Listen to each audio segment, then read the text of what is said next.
بسم اللہ الرحمن الرحیم۔ السلام علیکم۔ قصر نماز پڑھنے کا طریقہ۔ قصر نماز مختصر طریقہ، سادہ اور عملی۔ قصر نماز کیا ہے؟ 4 رکعت والی فرض نمازیں ظہر، عصر اور عشاء سفر میں 2 رکعت کر دی جاتی ہیں، یہی قصر ہے۔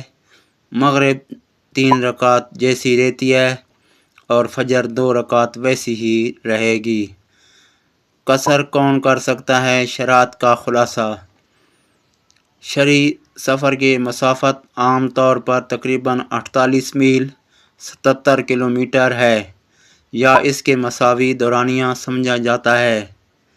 مختلف مذاہب میں قدر مسافت میں معمولی فرق ہے، مگر عمومی معیار یہی بتایا جاتا ہے۔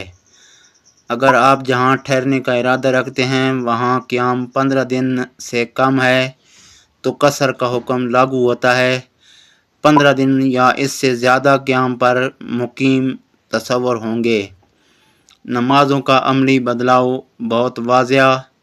ظہر عام طور پر 4 رکعت، قصر 2 رکعت، عصر 4 رکعت اور قصر 2 رکعت، عشاء 4 رکعت اور قصر 2 رکعت پڑھی جائے گی، لیکن وتر واجب رہا تو وتر پوری پڑھے۔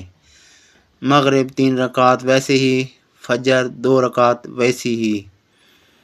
سنتیں فجر کی سنتیں بہتر ہے ادا کریں، باقی مؤکدہ سنتیں سفر میں چھوڑنے کی اجازت ہے اگر مشکل ہو، البتہ پڑھ لیں تو بہتر ہے۔ قصر نماز کی نیت کیسے کریں؟ سیدھی مثالیں۔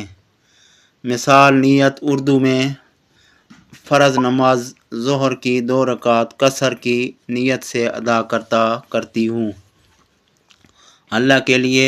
قبلہ کی سمت آپ عام طور پر بس نیت دل میں رکھ لیں، الفاظ لازمی نہیں مگر واضح رکھنا آسانی دیتا ہے۔ 5 جماعت اور جمع کرنا، جمع و قصر۔ اگر چاہیں تو سفر میں بعض صورتوں میں نمازوں کو جمع میں کیا جا سکتا ہے، مثلا ظہر اور عصر کو جمع کرنا، اور ساتھ ہی قصر بھی کیا جا سکتا ہے۔ اس چیز کی تفصیل اور حالات پر اختلاف ہے، تو اگر آپ خاص صورتحال بتائیں تو میں واضح کر دوں گا۔